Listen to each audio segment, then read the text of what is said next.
vamos a hablar de una noticia que lo afecta a usted como dueño de su información. Felipe García, ¿usted declara renta? Sí, señora. Sí, señor. Y supongo que le da su teléfono a la DIAN. Sí, señora, claro. Entonces, ¿le interesa lo que le voy a contar? La DIAN ha suspendido el agendamiento digital de citas mientras investiga una alerta por un presunto ciberataque. Desde hace unos días, en foros de la web oscura se están vendiendo bases de datos que presuntamente le habrían quitado a la DIAN. Entre los datos que estarían en manos de los delincuentes, esto es algo que no está comprobado, la DIAN está investigando, estarían nombres, apellidos, correos electrónicos y números de celular. Una información en desarrollo que por supuesto les vamos a estar ampliando. Vamos ahora a Medellín porque 4 heridos en un aparatoso accidente de una ambulancia contra un árbol resultaron en lo que ocurrió en la vía Cisneros-Puerto Berrío. Las autoridades confirmaron que los lesionados ya fueron trasladados al hospital local. Héctor David. Pues Marcela, con las buenas tardes. Este grave accidente de tránsito ocurrió en el kilómetro 14 de la vía que, como usted advierte, comunica en el nordeste antioqueño al Cisneros con Puerto Berrío hacia el Magdalena Medio y la Ruta del Sol, primero hacia el centro del país por Puerto Boyacá y también a los Santanderes, que causó fracturas y contusiones a 4 personas, y es que ellas iban en una ambulancia cuyo conductor perdió el control y colisionó contra un árbol, dejando como resultado el conductor y el paciente con heridas menores, mientras que la enfermera y una adulta mayor, quien era la acompañante, con múltiples fracturas. De acuerdo con el reporte de la seccional de tránsito, todos los heridos fueron remitidos al hospital local de Cisneros y el caso más grave es el de la mujer acompañante, que tiene algunas lesiones de consideración. Marcela. Héctor David, gracias. Hablamos de la guerra en Medio Oriente porque la ofensiva de Israel y Estados Unidos mantiene a Teherán como uno de los puntos más bombardeados desde el sábado pasado. La capital de Irán, en la que residen casi 10 millones de personas, alberga las principales instituciones políticas y militares de la República Islámica. Varias de ellas están reducidas a escombros. Vamos a Teherán, la capital de Irán. ¿Cómo se vive la guerra? Catalina Gómez, de la Alianza Informativa Latinoamericana. Este es el 6º día desde que Israel y Estados Unidos lanzaron ese ataque contra Irán, y en la medida que pasan las horas la destrucción es mayor, pero también el temor y la incertidumbre de los iraníes durante la noche, pero especialmente esta madrugada han lanzado un nuevo ataque contra la capital, esta vez en el este y en el oeste de la ciudad. Atacaban bases relacionadas con la Guardia Revolucionaria, pero también otras instituciones, por ejemplo, deportivas, que relacionan especialmente con ese sector de los servicios de seguridad del Estado, que son las milicias conocidas como basillís, a quienes acusan de liderar esas represiones durante esas series de oleadas de protestas que se han dado en Irán en los últimos años. Mahsa Amini en el 2022, las últimas que vivimos en enero, con un gran número de muertos, 3.000 reconocidos oficialmente. Se calcula que son más de 7.000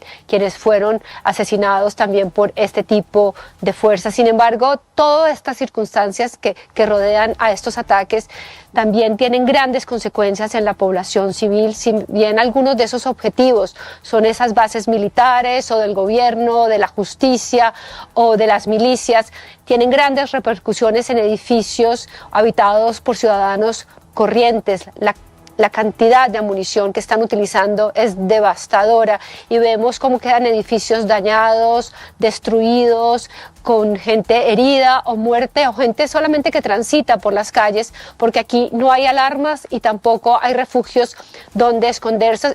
Y también a esto se suma la incertidumbre de quién gobernará al país. El líder supremo de la revolución, Ali Khamenei, fue asesinado en ese primer momento del ataque el 28 de febrero. En algún momento tiene que llevarse a cabo el funeral o las ceremonias en esa mezquita o en ese mosala que ven a sus espaldas. Sin embargo, no hay fecha concreta y se está a la espera de saber quién va a reemplazarlo. Se habla de su hijo Mujtaba Khamenei, pero hasta ahora no se sabe cuál es la decisión final de esa asamblea de expertos que tiene que elegir el reemplazo del líder supremo.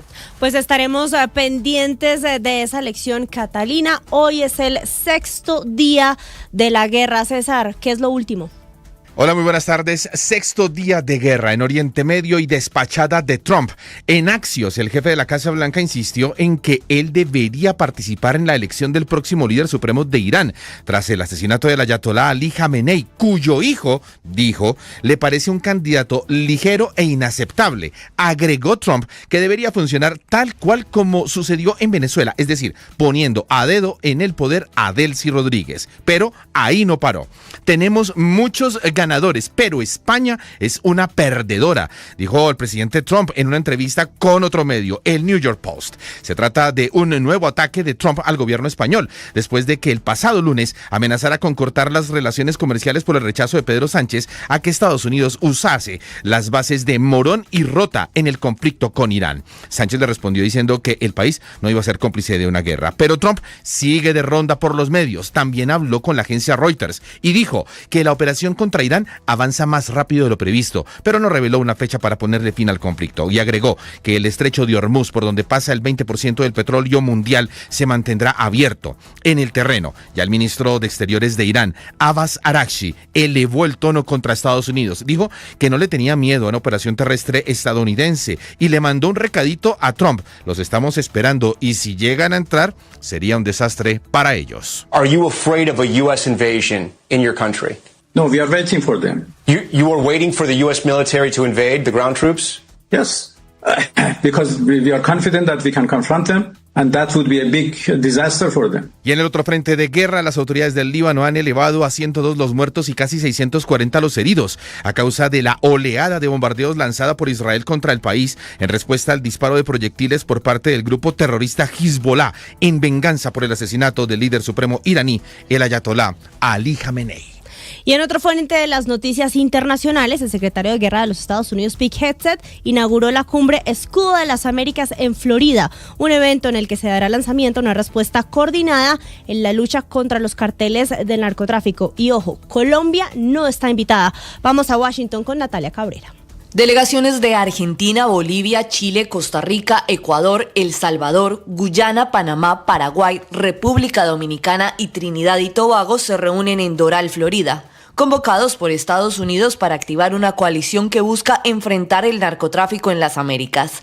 Pero Washington también tiene otro objetivo: contrarrestar la creciente influencia de China en la región. En palabras del secretario de Defensa Pete Hegseth, grupos criminales como el Tren de Aragua han actuado bajo la complacencia de algunos gobiernos del hemisferio. Durante muchos años, Washington y sus funcionarios de política exterior abandonaron la sabiduría simple de la doctrina Monroe. Esas élites redujeron nuestro poder y presencia en el hemisferio. Esos días han terminado. El Foro Escudo de las Américas se realiza después de que Estados Unidos bombardeara territorio ecuatoriano en un operativo coordinado con el gobierno del presidente Daniel Noboa. Washington y Quito aseguran que juntos tomaron medidas decisivas contra los grupos criminales que, según afirman, han difundido terror y violencia en todo el hemisferio. El asesor de Seguridad Nacional de Estados Unidos, Stephen Miller, fue más allá. Los carteles que operan en este hemisferio son el ISIS y el Al-Qaeda del hemisferio occidental, y debemos tratarlos tan brutal y despiadadamente como tratamos a esas organizaciones.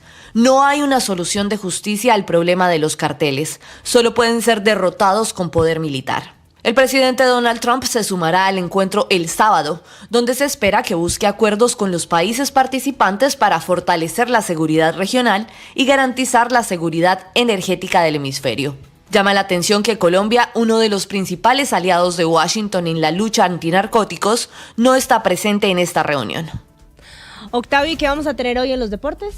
Hola Marce, con el saludo para todos. Estaremos hablando de Copa Libertadores y Copa Sudamericana. Así como anoche el país vio el clásico entre Nacional y Millonarios, hoy va a jugar el América de Cali frente a Bucaramanga en esa Copa.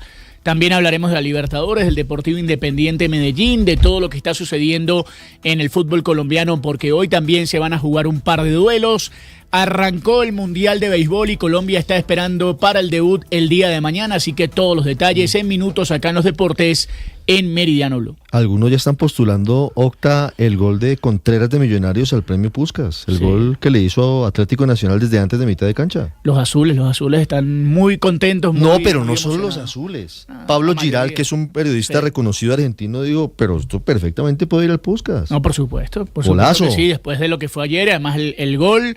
el entorno y cómo sucedió el partido, realmente me parece que es un golazo. De eso hablaremos en segundos, 1:21.